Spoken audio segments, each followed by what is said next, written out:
Another huge quantity of imported cigarettes was recovered from a clothes store on the basis of confidential sources on Friday in Kailasahar Babur Bazar. The recovered item is worth 10 lakh rupees, said the Additional Superintendent of Police J. Darlong. Nobody was arrested at the incident as per the report.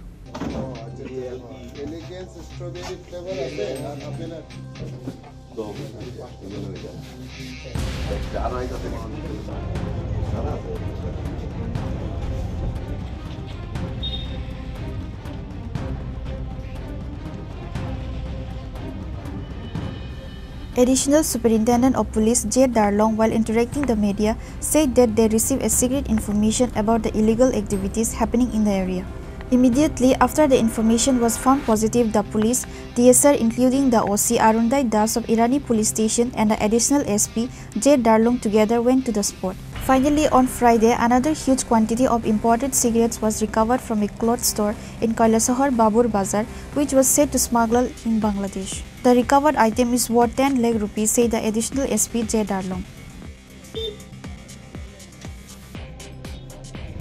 আমাদের কাছে গোপন সূত্রের খবর ছিল যে এই দোকানটার মধ্যে বেআইনি কিছু ইলিগাল কিছু রাখা আছে। আমরা রিপোর্টিং আমাদের দুজন এক্সিকিউটিভ ম্যাজিস্ট্রেট সাহেব ওনাদের উপস্থিতিতে এলাকার প্রধান সাহেব এবং আরও ব্যক্তি তাদের উপস্থিতিতে আমরা পুরা আইন মেনে এখানে আমরা সার্চ করেছি, দোকানটা তল্লাশি চালিয়েছি। তল্লাশি চালাবার পরে আমরা 10 কার্টুন বিদেশি সিগারেট, ফরেন সিগারেট 10 কার্টুন পাওয়া গেছে, যেটার বাজার মূল্য প্রায় ভারতীয় টাকায় 10 লাখ টাকার এটা পাওয়া গেছে। আর বাকিটা আমরা আইনি ব্যবস্থা নিচ্ছি। দোকানের মালিককে পাওয়া যায়নি, চেষ্টা করা হয়েছে তাকে খোঁজাখুঁজি করে যাতে আইনের আওতায় নিয়ে আসা যায়। মূলত কোন জায়গায় অপারেশনটা করেছেন এবং দোকানটার নাম কি?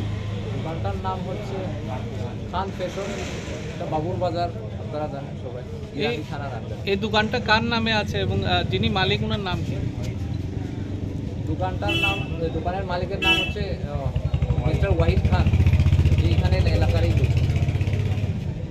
However, nobody was arrested at the incident. As per the report, the police have further started taking investigation to this case.